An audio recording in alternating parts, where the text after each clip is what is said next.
Galileu Galilei.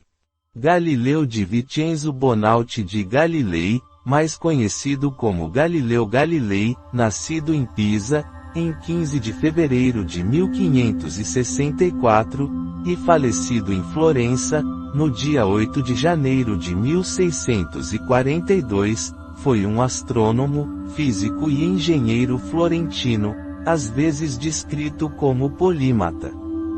Frequentemente é referenciado como pai da astronomia observacional, pai da física moderna, pai do método científico, e pai da ciência moderna.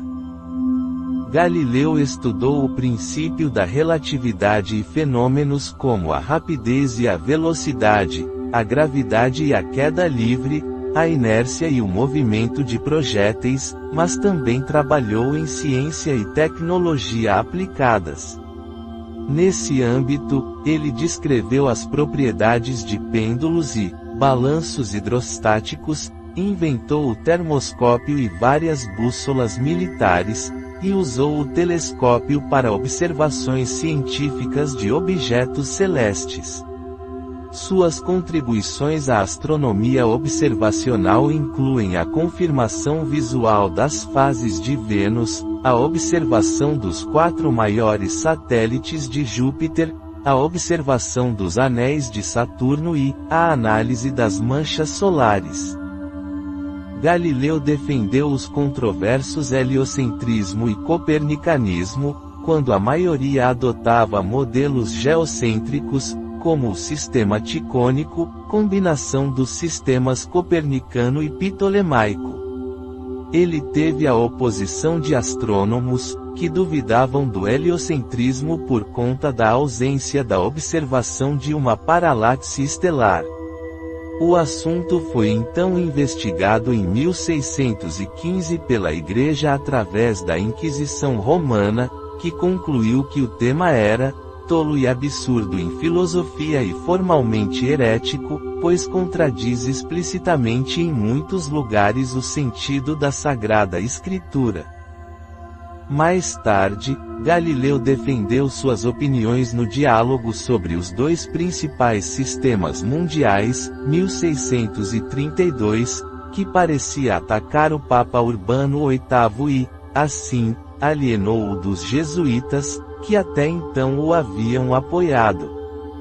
Foi julgado pela Inquisição, considerado veementemente suspeito de heresia, e forçado a se retratar, e passou o resto de sua vida em prisão domiciliar.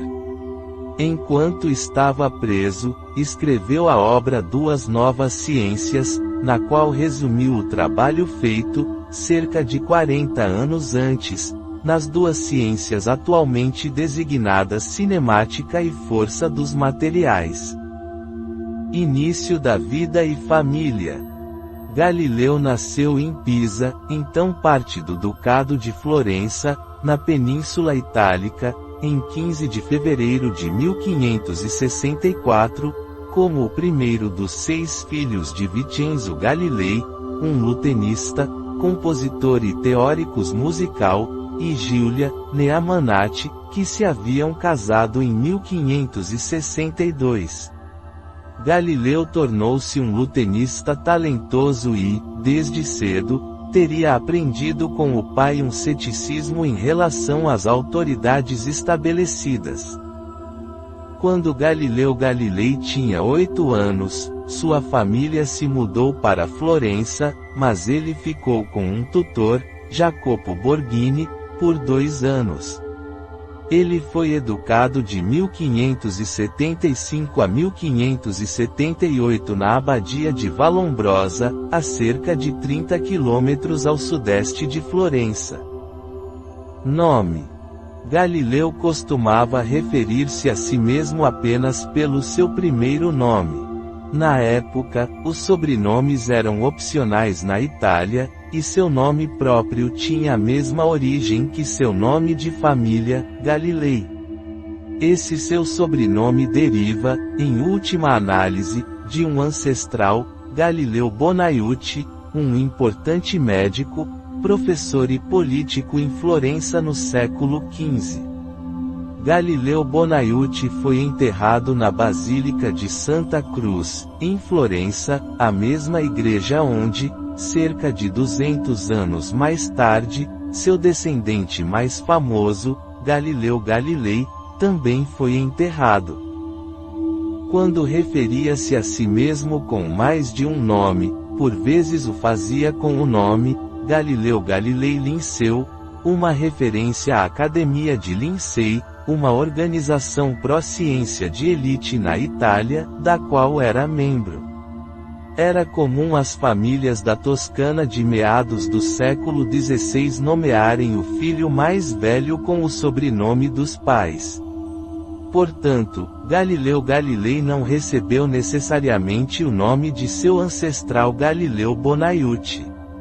O nome italiano masculino, Galileu, daí o sobrenome, Galilei, deriva do latim, Galilaeus, que significa, Galileia, uma região biblicamente significativa no norte de Israel. As raízes bíblicas do nome e sobrenome de Galileu se tornariam objeto de um famoso trocadilho. Em 1614, durante o caso Galileu, um dos oponentes de Galileu, o padre dominicano Tommaso Catini, proferiu contra Galileu um sermão controverso e influente em que citou o versículo bíblico de Atos 1:11 da manhã: "Vocês, homens da Galileia, porque estão olhando para o céu?" Filhos.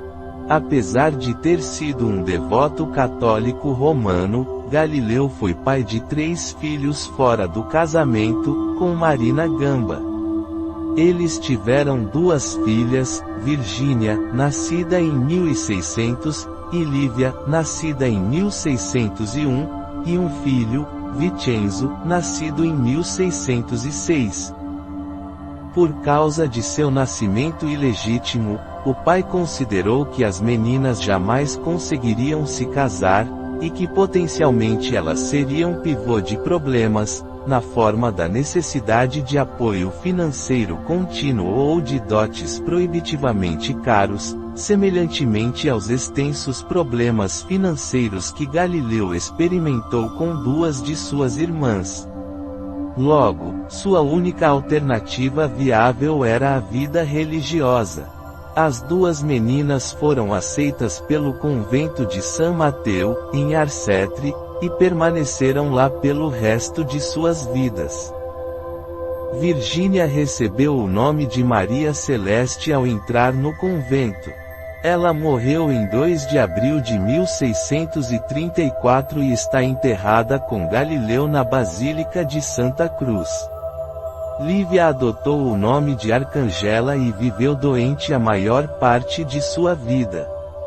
Mais tarde, Vincenzo foi legitimado como herdeiro legal de Galileu e casou-se com Cestilia Bocchinery. Carreira como cientista. Embora Galileu tenha considerado seriamente o sacerdócio quando jovem, a pedido de seu pai ele se matriculou, em 1580, na Universidade de Pisa para obter um diploma de medicina.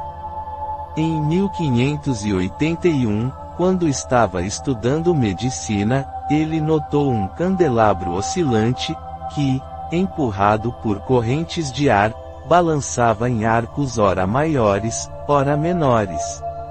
Em comparação com o seu próprio batimento cardíaco, parecia a ele que o lustre levava a mesma quantidade de tempo para girar para frente e para trás, não importando o quão longe estivesse balançando.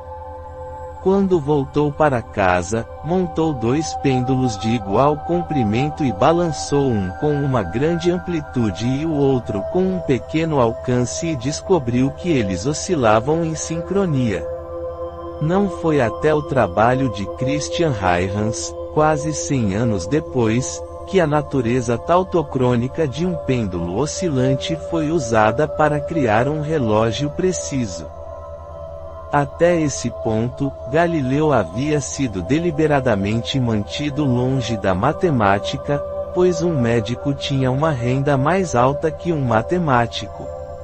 No entanto, depois de assistir acidentalmente a uma palestra sobre geometria, ele convenceu seu relutante pai a deixá-lo estudar matemática e filosofia natural em vez de medicina.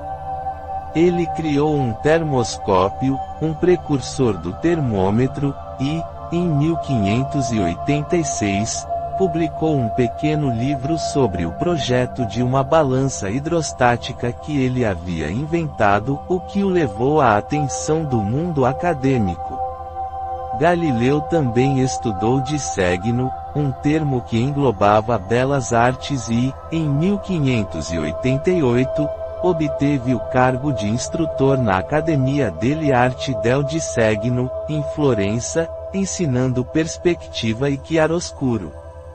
Inspirado na tradição artística da cidade e nas obras dos artistas renascentistas, Galileu adquiriu uma mentalidade estética. Enquanto jovem professor na academia, iniciou uma amizade, que carregaria para o resto da vida, com o pintor florentino Sigoli, que incluiu as observações lunares de Galileu em uma de suas pinturas. Em 1589, ele foi nomeado para a Cátedra de Matemática em Pisa. Em 1591, seu pai morreu e ele foi encarregado dos cuidados de seu irmão mais novo, Michelangelo. Em 1592, ele se mudou para a Universidade de Pádua, onde ensinou geometria, mecânica e astronomia até 1610. Durante esse período, Galileu fez descobertas significativas tanto em pesquisa fundamental, por exemplo, na cinemática do movimento e na astronomia, quanto em ciência aplicada, por exemplo, resistência dos materiais e como pioneira do telescópio. Seus múltiplos interesses incluíam o estudo da astrologia, que na época era uma disciplina ligada aos estudos de matemática e astronomia. Métodos científicos. Galileu fez contribuições originais para a ciência do movimento por meio de uma combinação inovadora de experimentos e matemática. Mais típicos da ciência na época eram os estudos qualitativos de William Gilbert, sobre magnetismo e eletricidade. O pai de Galileu, Vincenzo Galilei, um lutenista e teórico da música, realizou experimentos estabelecendo talvez a mais antiga relação não linear conhecida na física. Para uma corda esticada, o tom varia como a raiz quadrada da tensão. Essas observações se enquadram no quadro da tradição musical pitagórica, bem conhecida pelos fabricantes de instrumentos, que inclui o fato de que subdividir uma corda por um número inteiro produz uma escala harmoniosa. Assim, uma quantidade limitada de matemática relacionava música e ciências físicas há muito tempo e o jovem Galileu pôde ver as observações de seu próprio pai expandir essa tradição.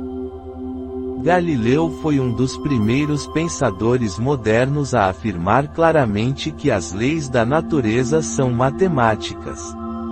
Em Il Saggiatore, ele escreveu: "A filosofia está escrita neste grande livro, o Universo. Está escrito na linguagem da matemática e seus caracteres são triângulos, círculos e outras figuras geométricas. Suas análises matemáticas são um desenvolvimento adicional de uma tradição empregada pelos filósofos naturais escolásticos tardios, que Galileu aprendeu quando ele estudou filosofia." Galileu mostrou uma apreciação moderna pela relação adequada entre matemática, física teórica e física experimental.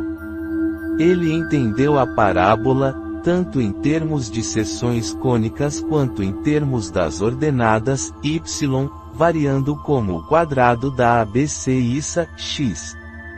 Galileu afirmou ainda que a parábola era a trajetória teoricamente ideal de um projétil uniformemente acelerado na ausência de resistência do ar ou de outros distúrbios. Ele admitiu que há limites para a validade dessa teoria, observando, com base teórica, que uma trajetória de projétil de tamanho comparável ao da Terra não poderia ser uma parábola, mas mesmo assim ele manteve que, para distâncias até o alcance da artilharia de sua época, o desvio da trajetória de um projétil de uma parábola seria muito pequeno. Astronomia. Baseado apenas em descrições incertas do primeiro telescópio prático que Hans Lippershey tentou patentear na Holanda em 1608, Galileu, no ano seguinte, fez um telescópio com ampliação de cerca de 3 vezes. Mais tarde, ele criou versões aprimoradas com ampliação de até 30 vezes. Com um telescópio refractor, o observador podia ver imagens ampliadas e retas na Terra, o que geralmente é conhecido como telescópio terrestre ou luneta. Ele também poderia usá-lo para observar o céu. Por um tempo ele foi um dos que conseguiram construir telescópios bons o suficiente para esse fim. Em 25 de agosto de 1609, ele demonstrou um de seus primeiros telescópios, com uma ampliação de cerca de 8 ou 9 vezes, aos legisladores venezianos. Seus telescópios também eram uma linha lateral lucrativa para Galileu, que os vendia a comerciantes que os consideravam úteis no mar e como itens de troca. Ele publicou suas observações astronômicas telescópicas iniciais em março de 1610 em um breve tratado intitulado Sidereus Nuncius, Mensageiro Estrelado. Supernova de Kepler. Tycho e outros observaram uma supernova de 1572. A carta de Otávio Brenzoni, de 15 de janeiro de 1605, a Galileu trouxe a supernova de 1572 e a nova menos brilhante de 1601 ao conhecimento de Galileu. Galileu observou e discutiu a supernova de Kepler em 1604. Como essas novas estrelas não exibiam paralaxe diurna detectável, Galileu concluiu que eram estrelas distantes e, portanto, refutou a crença aristotélica na imutabilidade dos céus. As luas de Júpiter. Em 7 de janeiro de 1610, Galileu observou com seu telescópio o que ele descreveu na época como 3 estrelas fixas, totalmente invisíveis por sua pequenez, todas próximas a Júpiter e em uma linha reta através dele. Observações nas noites subsequentes mostraram que as posições dessas estrelas, em relação a Júpiter, estavam mudando de uma maneira que seria inexplicável se fossem realmente estrelas fixas.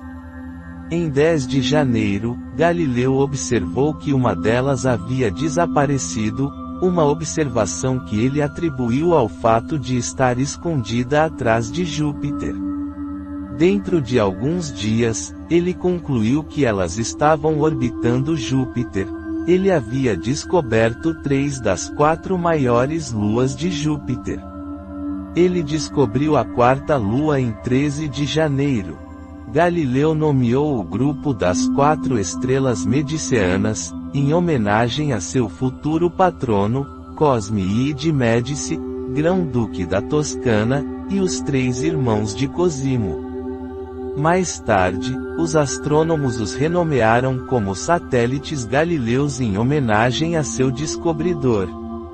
Esses satélites foram descobertos independentemente por Simon Marius em 8 de janeiro de 1610 e agora são chamados Io, Europa, Ganymede e Calisto, os nomes dados por Marius em sua obra Mundus Iovialis publicada em 1614.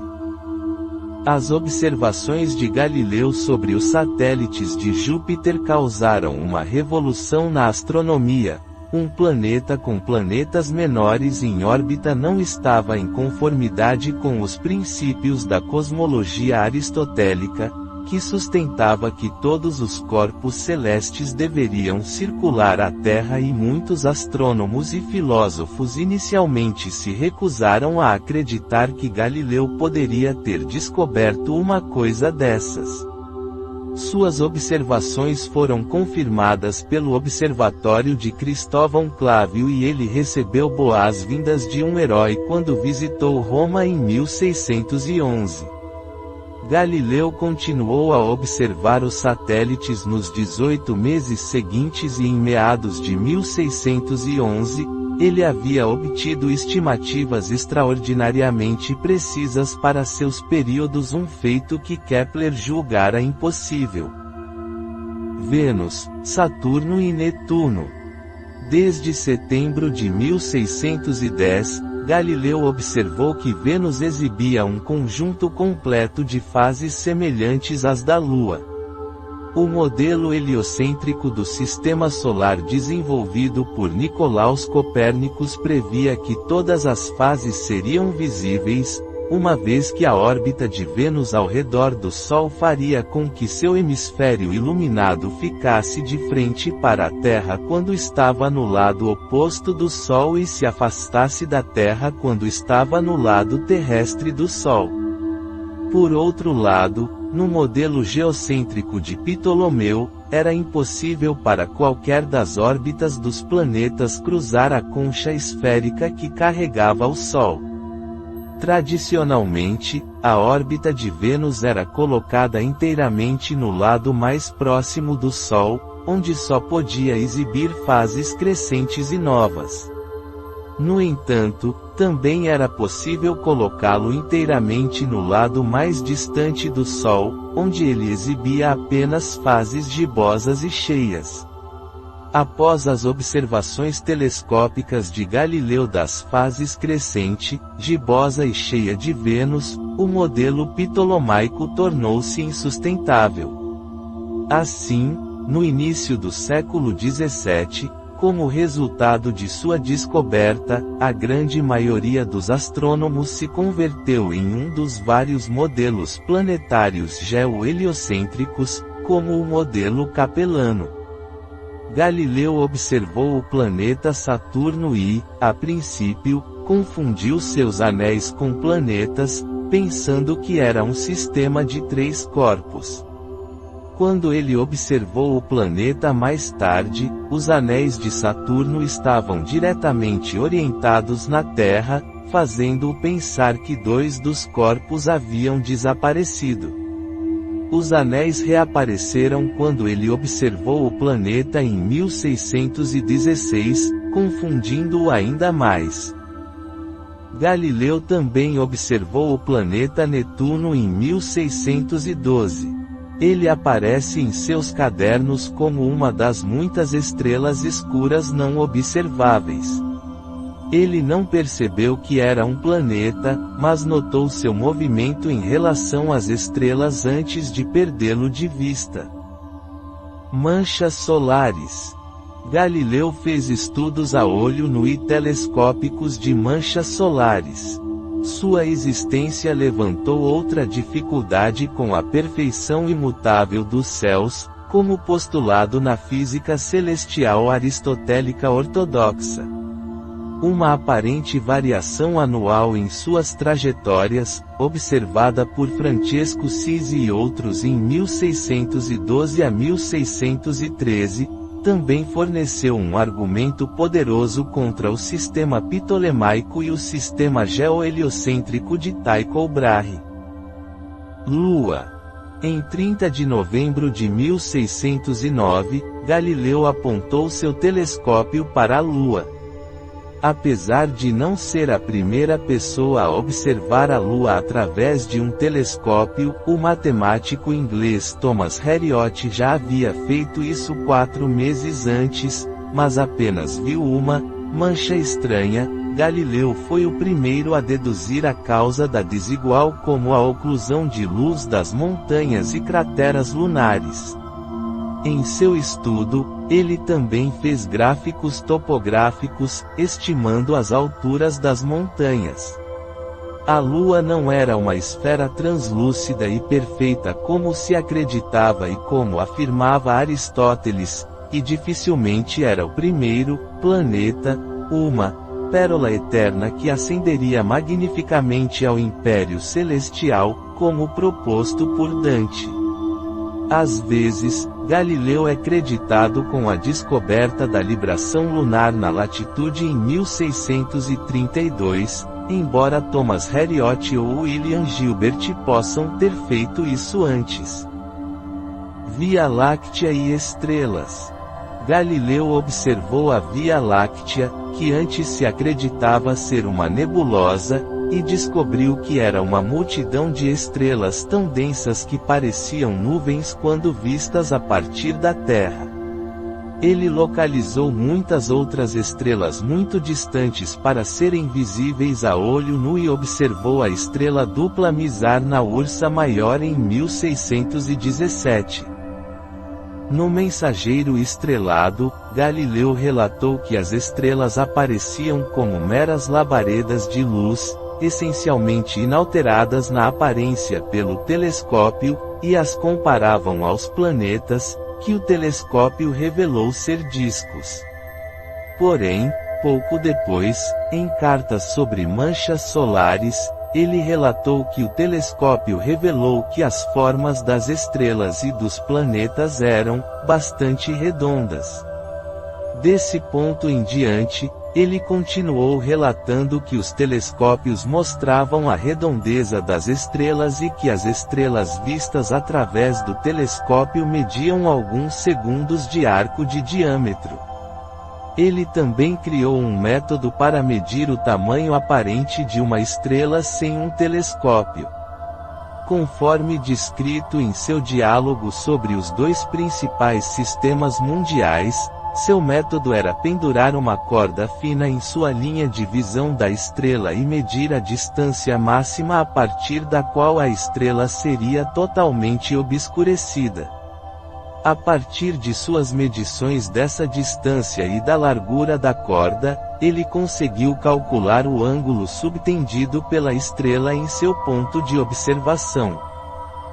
Em seu diálogo, ele relatou que havia encontrado o diâmetro aparente de uma estrela de primeira grandeza não mais do que 5 para ser arco-segundos, e que de 1 de sexta magnitude em cerca de 5/6 de segundo de arco.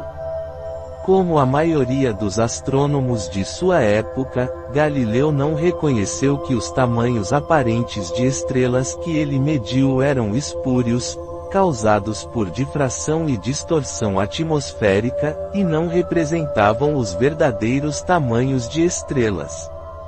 No entanto, os valores de Galileu eram muito menores do que as estimativas anteriores dos tamanhos aparentes das estrelas mais brilhantes, como as feitas por Tycho Brahe, e permitiram que Galileu contivesse argumentos anticopernicanos, como os feitos por Tycho, de que essas estrelas teriam que ser absurdamente grandes para que suas paralaxes anuais sejam indetectáveis.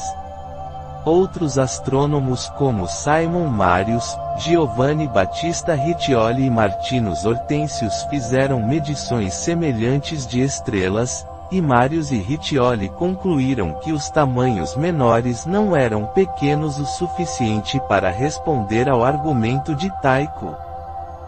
Engenharia. Galileu fez uma série de contribuições para o que hoje é conhecido como engenharia, distinta da física pura. Entre 1595 e 1598, Galileu concebeu e melhorou uma bússola geométrica e militar adequada para uso por artilheiros e topógrafos. Isto expandiu os instrumentos anteriores projetados por Niccolo Tartaglia e Guidobaldo del Monte. Para os atiradores, ofereceu, além de uma maneira nova e segura de elevar os canhões com precisão, uma maneira de calcular rapidamente a carga de pólvora para balas de canhão de diferentes tamanhos e materiais. Como instrumento geométrico, permitiu a construção de qualquer polígono regular, o cálculo da área de qualquer polígono ou setor circular e uma variedade de outros cálculos. Sob a direção de Galileu, o fabricante de instrumentos Marcantonio Masoleni produziu mais de 100 dessas bússolas, que Galileu vendeu, junto com um manual de instruções que ele escreveu, por 50 liras e ofereceu um curso de instrução no uso das bússolas por 120 liras. Em 1609, Galileu foi, juntamente com o inglês Thomas Heriot e outros, um dos primeiros a usar um telescópio refrator como instrumento para observar estrelas, planetas ou luas.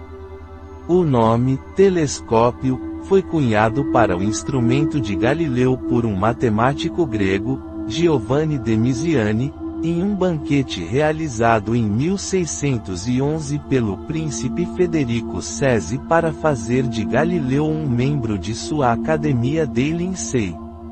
Em 1610, ele usou um telescópio a curta distância para ampliar as partes de insetos. Em 1624, Galileu havia usado um microscópio composto. Ele entregou um desses instrumentos ao cardeal Zollern em maio daquele ano para apresentação ao Duque da Baviera e, em setembro, enviou outro ao príncipe Cesi.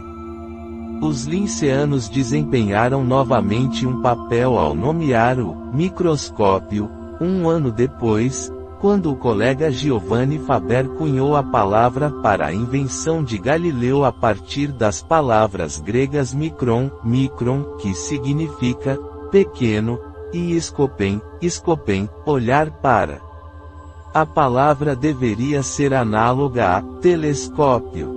Ilustrações de insetos feitas com um dos microscópios de Galileu e publicadas em 1625, parecem ter sido a primeira documentação clara do uso de um microscópio composto. Em 1612, tendo determinado os períodos orbitais dos satélites de Júpiter, Galileu propôs que, com um conhecimento suficientemente preciso de suas órbitas, alguém pudesse usar suas posições como um relógio universal, o que tornaria possível a determinação da longitude. Ele trabalhou nesse problema de tempos em tempos durante o resto de sua vida, mas os problemas práticos eram graves. O método foi aplicado com sucesso por Giovanni Domenico Cassini em 1681 e mais tarde foi amplamente utilizado para grandes levantamentos de terra. Esse método, por exemplo, foi usado para analisar a França e, mais tarde, por Zebulon Pike, o centro-oeste dos Estados Unidos, em 1806. Para a navegação marítima, onde as observações telescópicas delicadas eram mais difíceis, o problema da longitude acabou exigindo o desenvolvimento de um cronômetro marinho portátil prático, como o de John Harrison. Galileu foi convidado em várias ocasiões para aconselhar sobre esquemas de engenharia para aliviar as inundações nos rios.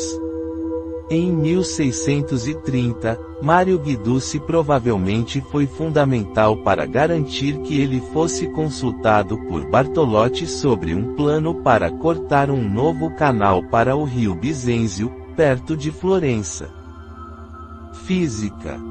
O trabalho teórico e experimental de Galileu sobre os movimentos dos corpos, juntamente com o trabalho amplamente independente de Kepler e René Descartes, foi um precursor da mecânica clássica desenvolvida por Sir Isaac Newton.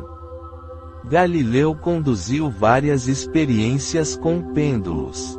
Acredita-se popularmente, graças à biografia de Vincenzo Viviani, que eles começaram assistindo os balanços do candelabro de bronze na Catedral de Pisa, usando seu pulso como um temporizador. Experimentos posteriores são descritos na obra Duas Novas Ciências. Galileu afirmou que um pêndulo simples é isócrono, ou seja, que suas oscilações sempre levam a mesma quantidade de tempo, independentemente da amplitude. De fato, isso é apenas aproximadamente verdade, como foi descoberto por Christian Huygens. Galileu é menos conhecido, mas ainda acreditado, por ser um dos primeiros a entender a frequência do som. Raspando um cinzel em velocidades diferentes, ele vinculava a afinação do som produzido ao espaçamento dos saltos do cinzel, uma medida de frequência. Em 1638, Galileu descreveu um método experimental para medir a velocidade da luz, organizando que dois observadores, cada um com lanternas equipadas com persianas, observem as lanternas um do outro a alguma distância. O primeiro observador abre o obturador da lâmpada e, o segundo, ao ver a luz, abre imediatamente o obturador da sua própria lanterna. O tempo entre o primeiro observador abrir o obturador e ver a luz da lâmpada do segundo observador indica o tempo que leva para a luz viajar entre os dois observadores. Galileu relatou que, quando tentou isso a uma distância de menos de 1 quilômetro, não conseguiu determinar se a luz apareceu ou não instantaneamente. Em algum momento entre a morte de Galileu e 1667, os membros da Academia del Cimento de Florença repetiram o experimento a uma distância de cerca de 1 milha e obtiveram um resultado igualmente inconclusivo. Corpos em queda. Uma biografia de Galileu feita por seu aluno, Vincenzo Viviani, afirmou que ele havia jogado bolas do mesmo material, mas de massas diferentes, da torre inclinada de Pisa para demonstrar que o tempo de descida era independente da massa. Isto era contrário ao que Aristóteles havia ensinado, que objetos pesados caem mais rápido que objetos mais leves, em proporção direta ao peso. Embora essa história tenha sido recontada em relatos populares, o próprio Galileu não relata tal experimento e geralmente é aceito pelos historiadores que foi no máximo um experimento mental que realmente não ocorreu. Uma exceção é Drake, que argumenta que o experimento aconteceu, mais ou menos como Viviani descreveu.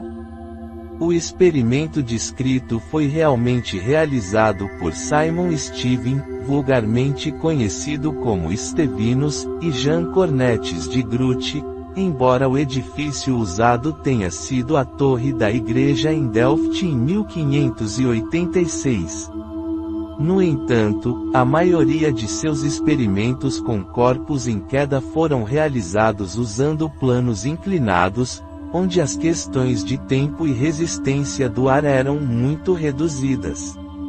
Em qualquer caso, observações de objetos de tamanhos semelhantes de diferentes pesos caíram na mesma velocidade são documentadas em obras tão antigas quanto as de João Filopono, no século VI, e das quais Galileu estava ciente.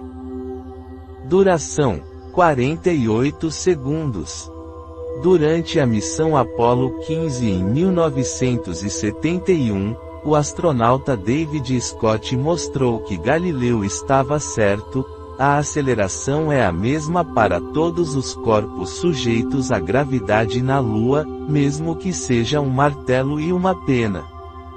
Em Discourse, de 1638, o personagem de Galileu, Salviati, amplamente considerado o porta-voz de Galileu, sustentava que todos os pesos desiguais cairiam com a mesma velocidade finita no vácuo. Mas isso havia sido proposto anteriormente por Lucrécio e Simon Stevin. Galileu propôs que um corpo em queda caísse com uma aceleração uniforme, desde que a resistência do meio pelo qual ele caísse permanecesse insignificante, como no caso do vácuo. Ele também derivou a lei cinemática correta para a distância percorrida durante uma aceleração uniforme a partir do repouso, a saber, que é proporcional ao quadrado do tempo decorrido, dt2. Antes de Galileu, Nicole Dorisme, no século XIV, tinha derivado a lei do tempo ao quadrado para mudanças uniformemente aceleradas e Domingo de Soto havia sugerido no século XVII que corpos caindo através de um meio homogêneo seria uniformemente acelerado. Ele também concluiu que os objetos retêm sua velocidade na ausência de impedimentos ao movimento, contradizendo assim a hipótese aristotélica geralmente aceita de que um corpo só poderia permanecer em chamados movimentos violentos, não naturais, ou forçados, enquanto um agente de mudança, o motor, continuasse a agir sobre ele. Ideias filosóficas relacionadas à inércia foram propostas por João Filopono e Jean Buridan.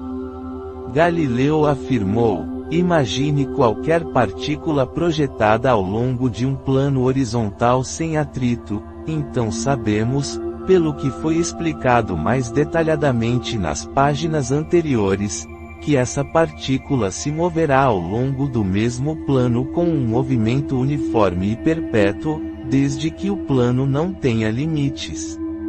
Isto foi incorporado às leis do movimento de Newton, primeira lei, exceto na direção do movimento, a de Newton é reta, a de Galileu é circular, por exemplo, o movimento dos planetas em torno do Sol, que segundo ele, e diferentemente de Newton, ocorre na ausência de gravidade.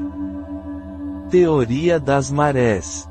O cardeal Bellarmine havia escrito em 1615 que o sistema copernicano não poderia ser defendido sem uma verdadeira demonstração física de que o Sol não circunda a Terra, mas a Terra circunda o Sol. Galileu considerava sua teoria das marés para fornecer tal evidência.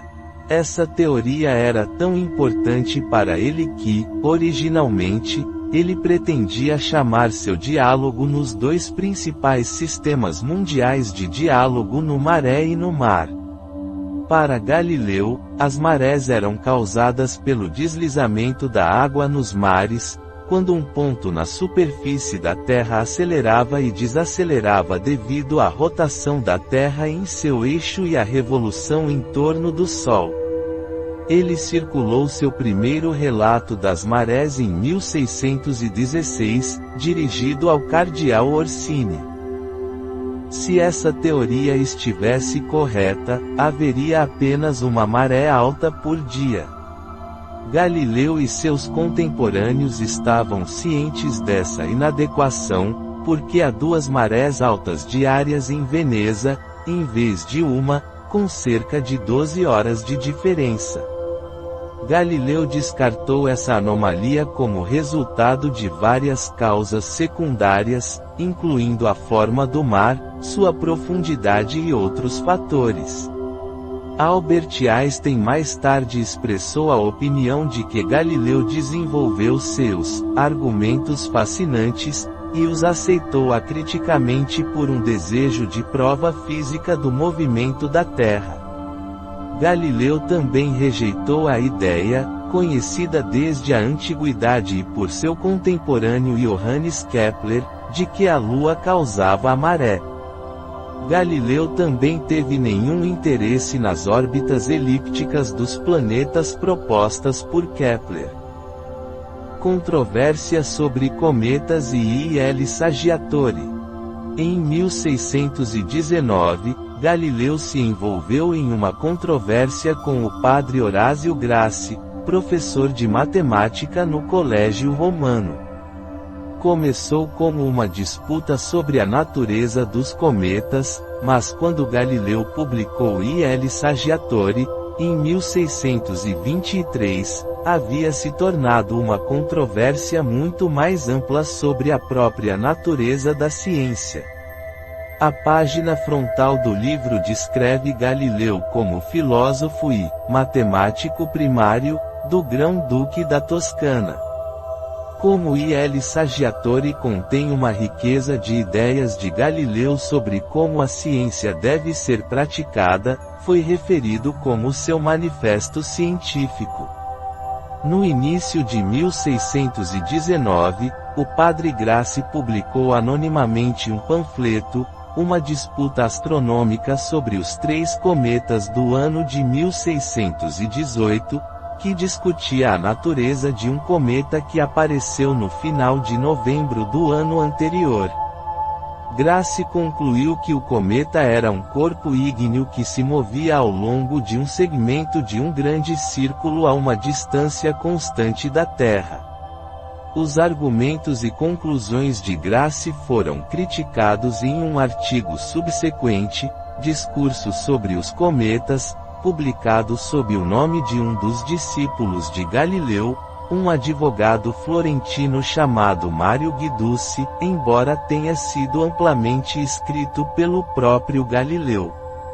Galileu e Guiducci não ofereceram nenhuma teoria definitiva sobre a natureza dos cometas, embora eles apresentassem algumas tentativas de conjecturas que agora são conhecidas por estarem erradas. A abordagem correta para o estudo de cometas foi proposta na época por Tycho Brahe. Na passagem inicial, o discurso de Galileu e Guiducci insultou gratuitamente o jesuíta Christoph Scheiner, e várias observações não elogiosas sobre os professores do Colégio Romano foram espalhadas por todo o trabalho. Os jesuítas ficaram ofendidos e Grassi logo respondeu com uma polêmica obra própria, O Equilíbrio Astronômico e Filosófico, sob o pseudônimo de Lotário Sárcio Sigensano, alegando ser um dos seus próprios alunos. Il Saggiatore foi a resposta devastadora de Galileu ao equilíbrio astronômico. Foi amplamente reconhecido como uma obra-prima da literatura polêmica na qual os argumentos de Sarsi são submetidos a um desprezo minguante. Foi recebido com grande aclamação e agradou particularmente o novo Papa, Urbano VIII, a quem fora dedicado.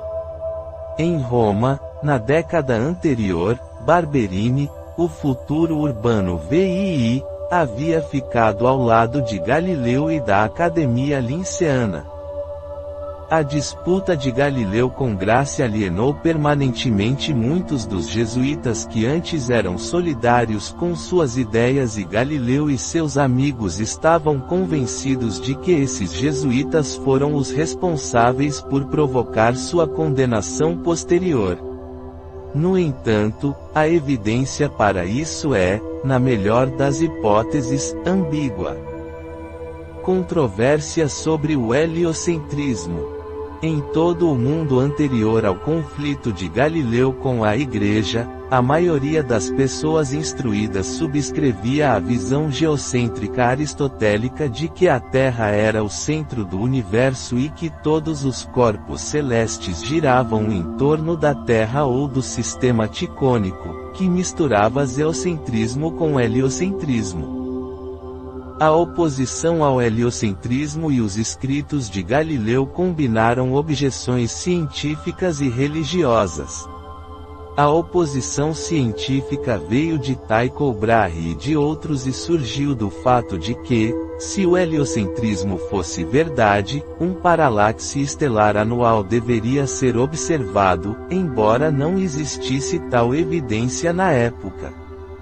Somente em 1838 Frederick Bessel foi capaz de observá-lo com precisão. Copérnico e Aristarco postularam corretamente que a paralaxe era insignificante porque as estrelas estavam muito distantes.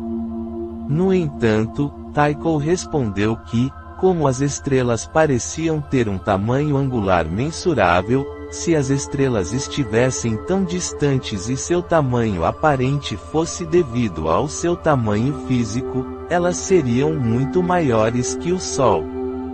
De fato, não é possível observar o tamanho físico de estrelas distantes sem telescópios modernos.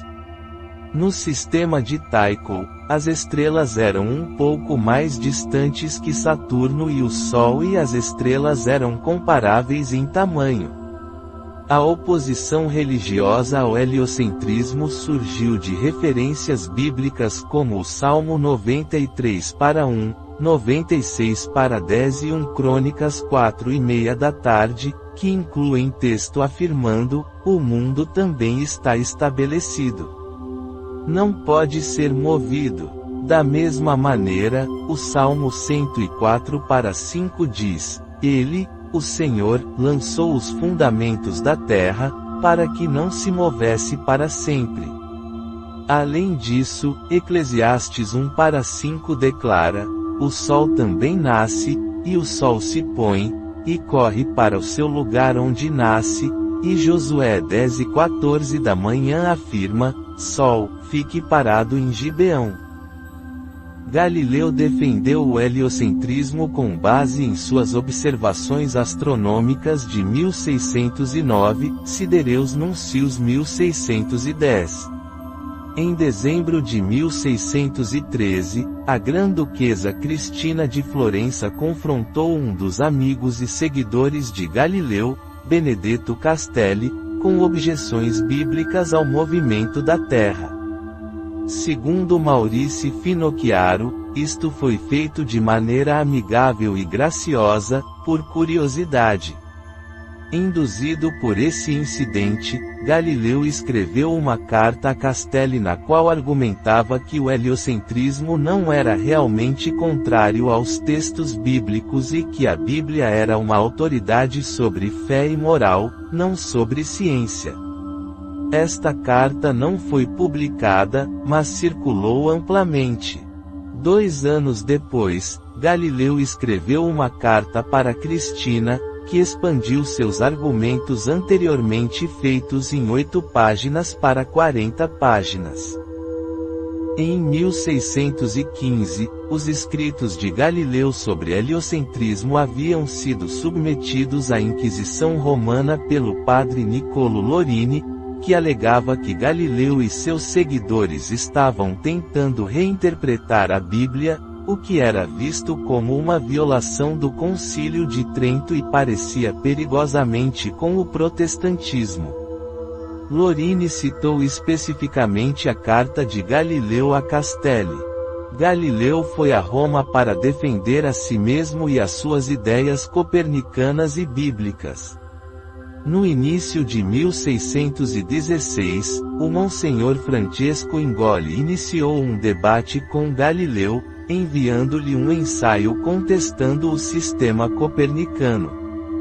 Galileu afirmou mais tarde que acreditava que este ensaio tivesse sido fundamental na ação contra o copernicanismo que se seguiu. Segundo Maurice Finocchiaro, Ingoli provavelmente foi contratado pela Inquisição para escrever uma opinião de especialista sobre a controvérsia e o ensaio forneceu a principal base direta para as ações da Inquisição. O ensaio focalizou 18 argumentos físicos e matemáticos contra o heliocentrismo. Ele tomou emprestado principalmente dos argumentos de Tycho Brahe e mencionou notavelmente o argumento dele de que o heliocentrismo exigia que as estrelas fossem muito maiores que o Sol.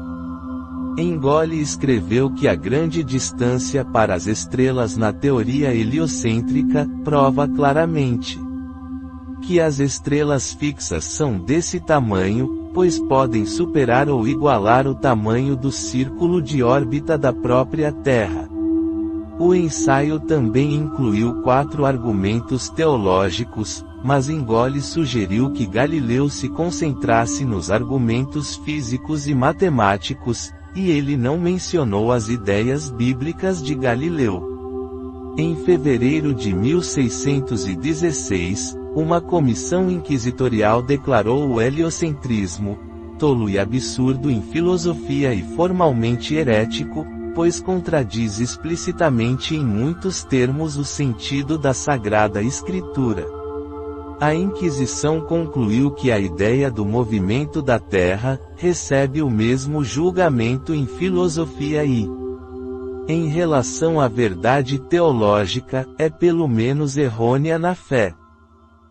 O Papa Paulo V instruiu o cardeal Bellarmine a entregar essa descoberta a Galileu e a ordená-lo a abandonar a opinião de que o heliocentrismo era fisicamente verdadeiro. Em 26 de fevereiro, Galileu foi chamado à residência de Bellarmine e ordenado a abandonar completamente a opinião de que o Sol fica parado no centro do mundo e a Terra se move e, a partir de agora, não a sustenta, ensina ou defende de qualquer maneira, seja oralmente ou por escrito. O decreto da Congregação do Index proibiu de Revolutionibus, de Copérnico, e outros trabalhos heliocêntricos até a correção. As instruções de Bellarmine não proibiram Galileu de discutir o heliocentrismo como uma ideia matemática e filosófica, desde que ele não advogasse por sua verdade física. Durante a década seguinte, Galileu ficou bem longe da controvérsia. Ele reviveu seu projeto de escrever um livro sobre o assunto, incentivado pela eleição do cardeal Maffeo Barberini como Papa Urbano VIII em 1623. Barberini era amigo e admirador de Galileu, e se opôs à advertência de Galileu em 1616. O livro resultante de Galileu, Diálogo sobre os dois principais sistemas mundiais, foi publicado em 1632, com autorização formal da Inquisição e permissão papal. Inconscientemente ou deliberadamente, Simplício, o defensor da visão geocêntrica aristotélica no diálogo, era frequentemente pego em seus próprios erros e às vezes se via como um tolo. De fato, embora Galileu afirme no prefácio de seu livro que o personagem recebeu o nome de um famoso filósofo aristotélico, Simplicius em latim, Simplício, em italiano, o nome, Simplício, em italiano também tem a conotação de simplório. A maioria dos historiadores concorda que Galileu não agiu por malícia e se sentiu surpreendido pela reação ao seu livro. Galileu havia alienado um de seus maiores e mais poderosos apoiadores, o Papa, e foi chamado a Roma para defender seus escritos em setembro de 1632. Ele finalmente chegou em fevereiro de 1633 e foi levado ao inquisidor Vincenzo Maculani para ser acusado. Ao longo de seu julgamento, Galileu sustentou firmemente que, desde 1616, manteve fielmente sua promessa de não manter nenhuma das opiniões condenadas e, inicialmente, negou sequer defendê-las. No entanto, ele acabou sendo persuadido a admitir que, ao contrário de sua verdadeira intenção, um leitor de seu diálogo poderia muito bem ter tido a impressão de que ele pretendia ser uma defesa do copernicanismo. Em vista da negação bastante implausível de Galileu de que ele jamais sustentou as ideias copernicanas depois de 1616 ou pretendeu defendê-las no diálogo, seu interrogatório final, em julho de 1633, concluiu que ele era ameaçado de tortura se não dissesse a verdade, mas ele manteve sua negação apesar da ameaça. A sentença da Inquisição foi proferida em 22 de junho em 3 partes essenciais. Galileu foi considerado veementemente suspeito de heresia, embora ele nunca tenha sido formalmente acusado de heresia, o que impediu que ele enfrentasse punições corporais, ou seja, por ter mantido a opinião de que o Sol permanece imóvel no centro do universo, que a Terra não está no centro e se move, e que isso pode sustentar e defender uma opinião como provável depois de ter sido declarada contrária à Sagrada Escritura. Ele foi obrigado a abjurar, amaldiçoar e detestar essas opiniões. Ele foi condenado à prisão formal, a prazer da Inquisição. No dia seguinte, a pena foi comutada para prisão domiciliar, sob a qual ele permaneceu pelo resto de sua vida. Seu diálogo ofensivo foi banido, e em uma ação não anunciada no julgamento, a publicação de qualquer um de seus trabalhos foi proibida, incluindo qualquer obra que ele pudesse escrever no futuro.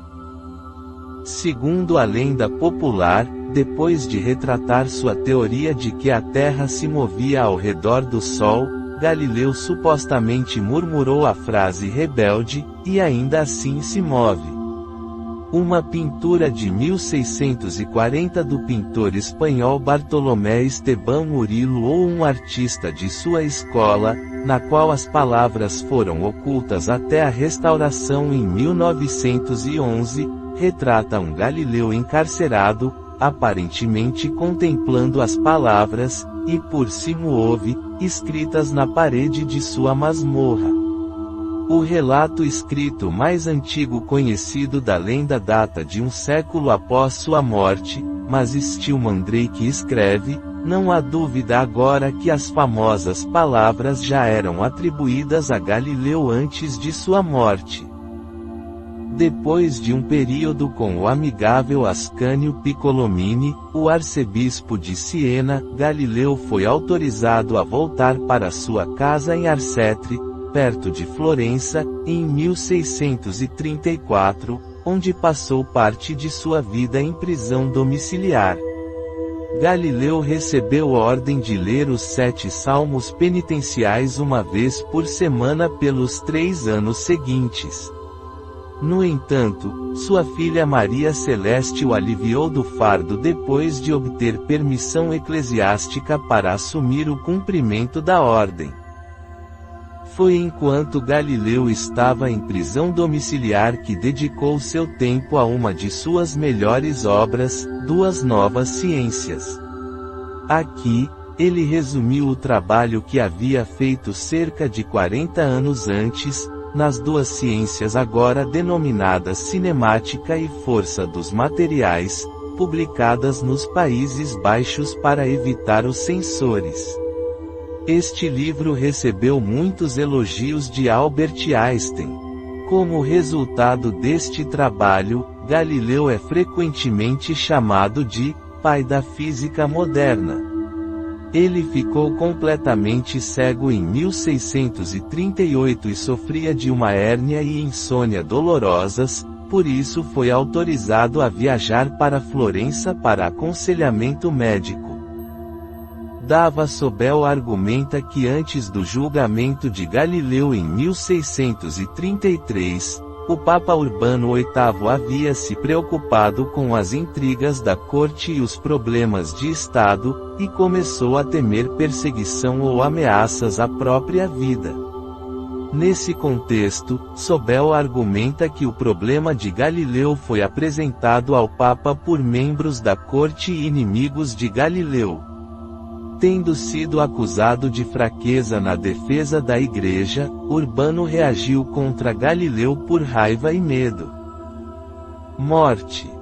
Galileu continuou a receber visitantes até 1642, quando, após sofrer febre e palpitações cardíacas, morreu em 8 de janeiro de 1642, aos 77 anos. O grão-duque da Toscana, Ferdinando II, desejava enterrá-lo no corpo principal da Basílica de Santa Cruz, ao lado dos túmulos de seu pai e de outros ancestrais, e erigir um mausoléu de mármore em sua homenagem. Esses planos foram abandonados, no entanto, depois que o Papa Urbano VIII e seu sobrinho, o cardeal Francesco Barberini, protestaram porque Galileu havia sido condenado pela Igreja Católica por veemente suspeita de heresia. Ele foi enterrado em uma pequena sala ao lado da Capela dos Noviços, no final de um corredor, do transepto sul da Basílica até a sacristia. Ele foi enterrado novamente no corpo principal da Basílica em 1737, depois que um monumento foi erguido lá em sua homenagem. Durante essa exumação, 3 dedos e um dente foram removidos de seus restos mortais. Um desses dedos, o dedo médio da mão direita de Galileu, está atualmente em exposição no Museu Galileu, em Florença, Itália. Legado. Reavaliações posteriores da Igreja.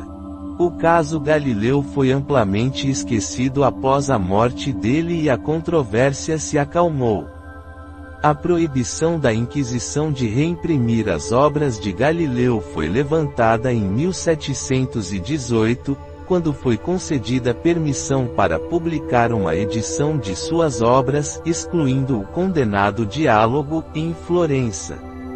Em 1741, o Papa Bento XIV autorizou a publicação de uma edição dos trabalhos científicos completos de Galileu que incluíam uma versão levemente censurada do Diálogo. Em 1758, a proibição geral contra obras que defendiam o heliocentrismo foi removida do Index Librorum Prohibitorum, embora a proibição específica de versões sem censura do Diálogo e de Revolutionibus, de Copérnicus, tenha permanecido.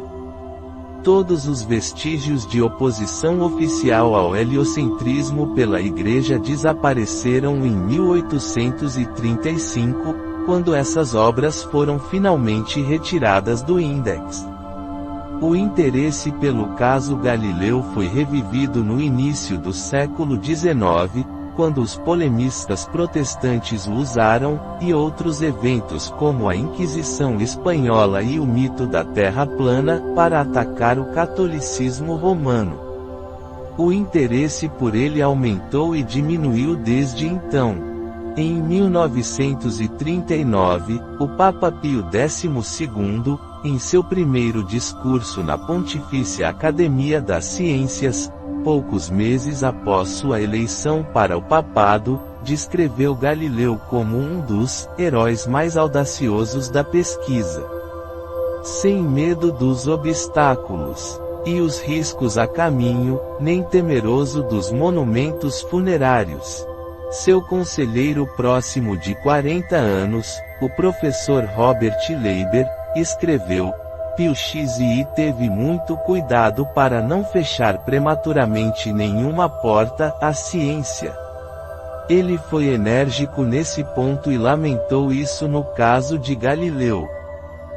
Em 15 de fevereiro de 1990, em um discurso proferido na Universidade Sapienza de Roma, o cardeal Ratzinger, mais tarde Papa Bento XVI, citou alguns pontos de vista atuais sobre o caso Galileu como formando o que ele chamou de um caso sintomático que nos permite para ver quão profunda é a dúvida da idade moderna, da ciência e da tecnologia hoje. Algumas das opiniões que ele citou foram as do filósofo Paul Feyerabend, a quem ele citou como tendo dito: A Igreja na época de Galileu mantinha muito mais proximidade com a razão do que o próprio Galileu, e ela também levou em consideração as consequências éticas e sociais dos ensinamentos de Galileu. Seu veredicto contra Galileu foi racional e justo, e a revisão desse veredicto só pode ser justificada com base no que é politicamente oportuno. O cardeal não indicou claramente se ele concordava ou discordava das afirmações de Feyerabend. Ele disse, no entanto, seria tolice construir uma apologética impulsiva com base nessas visões. Em 31 de outubro de 1992, o Papa João Paulo II reconheceu que a Igreja havia errado ao condenar Galileu por afirmar que a Terra gira em torno do Sol. João Paulo disse que os teólogos que condenaram Galileu não reconheceram a distinção formal entre a Bíblia e sua interpretação. Em março de 2008, o chefe da Pontifícia Academia de Ciências, Nicola Cabibbo, anunciou um plano para homenagear Galileu erguendo uma estátua dele dentro das paredes do Vaticano. Em dezembro do mesmo ano, durante os eventos que marcaram o 400º aniversário das primeiras observações telescópicas de Galileu, o Papa Bento XVI elogiou suas contribuições à astronomia. Um mês depois, no entanto, o chefe do Pontifício Conselho para a Cultura, Gianfranco Ravasi, revelou que o plano de erguer uma estátua de Galileu nos terrenos do Vaticano havia sido suspenso. Impacto na ciência moderna. Segundo Stephen Hawking, Galileu provavelmente tem mais responsabilidade pelo nascimento da ciência moderna do que qualquer outra pessoa, sendo que Albert Einstein o chamou de pai da ciência moderna. As descobertas astronômicas e investigações de Galileu sobre a teoria copernicana levaram a um legado duradouro que inclui a categorização das 4 grandes luas de Júpiter descobertas por ele, Io, Europa, Ganimedes e Calisto, como as luas galileanas. Outros esforços e princípios científicos têm o nome de Galileu, incluindo a sonda Galileu, a primeira sonda a entrar em órbita em torno de Júpiter, a proposta de Sistema Global de Navegação por Satélite Galileu, a transformação entre sistemas inerciais na mecânica clássica denominada transformação galileana e a GAU, unidade, às vezes conhecido como Galileu, que é uma unidade de aceleração não SI. Em parte porque o ano de 2009 foi o 4º centenário das primeiras observações astronômicas registradas por Galileu com o telescópio, as Nações Unidas programaram-no para ser o Ano Internacional da Astronomia. O planeta Galileu e o asteroide 697 Galileia são nomeados em sua homenagem. Na mídia artística e popular, Galileu é mencionado várias vezes na seção ópera da música Bohemian Rhapsody da banda Queen.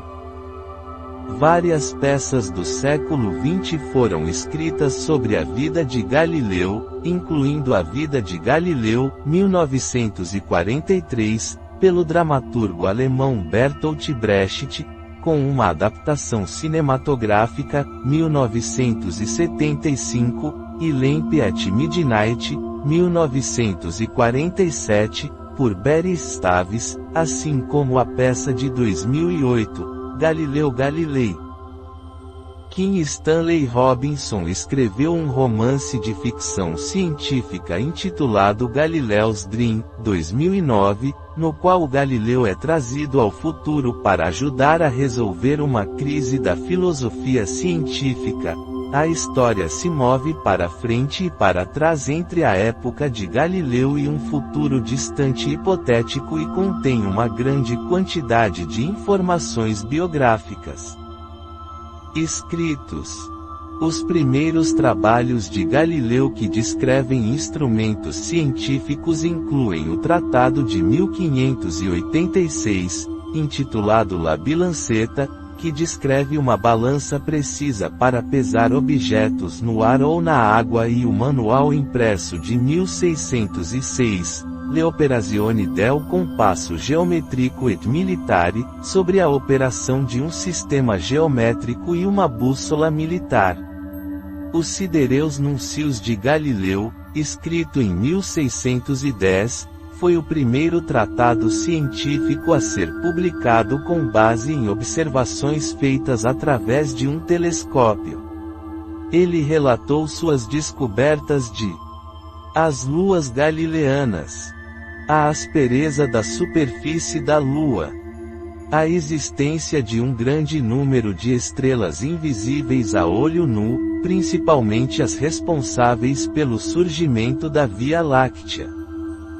Diferenças entre as aparências dos planetas e as das estrelas fixas, as primeiras aparecendo como pequenos discos, enquanto as últimas apareciam como pontos de luz não ampliados. Galileu publicou uma descrição das manchas solares em 1613, intitulada Cartas sobre as Manchas Solares, sugerindo que o Sol e o céu são corruptíveis. As cartas também relataram suas observações telescópicas de 1610 de todo o conjunto de fases de Vênus e sua descoberta dos intrigantes apêndices de Saturno e seu desaparecimento subsequente, ainda mais intrigante. Em 1615, Galileu preparou um manuscrito conhecido como Carta à Grã-Duquesa Cristina, que não foi publicada em formato impresso até 1636. Essa carta era uma versão revisada da Carta a Castelli, denunciada pela Inquisição como uma incursão na teologia, defendendo o copernicanismo como fisicamente verdadeiro e consistente com as Escrituras. Em 1616, após a ordem da Inquisição de Galileu de não manter ou defender a posição copernicana, Galileu escreveu o Discurso sobre as Marés, Discorso sul flusso e o refluxo del mare, baseado na terra copernicana, na forma de um carta particular ao cardeal Orsini. Em 1619, Mário Guiducci, aluno de Galileu, publicou uma palestra escrita em grande parte por Galileu, sob o título Discurso sobre os Cometas, Discorso delle Comete, argumentando contra a interpretação jesuíta dos cometas. Em 1623, Galileu publicou Il Saggiatore, que atacava teorias baseadas na autoridade de Aristóteles e promovia a experimentação e a formulação matemática de ideias científicas. O livro foi muito bem sucedido e até encontrou apoio entre os escalões mais altos da Igreja cristã. Publicações. As principais obras escritas de Galileu são as seguintes: La Bilancetta, 1586. De Motu Antiquiora, c. 1590. Le Mécaniche, c. 1600. Le Operazioni del Compasso Geometrico et Militare, 1606. Sidereus Nuncius, 1610. Discorso intorno alle cose che stanno in sull'acqua, o che in quella si muovono, 1612. Storia e dimostrazioni intorno alle macchie solari, 1613, trabalho baseado em TRE Letter sulle macchie solari, 1612. Lettera a Madama Cristina de Lorena Granduchessa de Toscana, 1615, publicado em 1636. Discorso del flusso e reflusso del mare, 1616. Discorso delle Comete, 1619. I.L. Saggiatore, 1623. Dialogo sopra i due massimi sistemi del mondo, 1632. Discorsi e dimostrazioni matematici, intorno a due nuove scienze, 1638.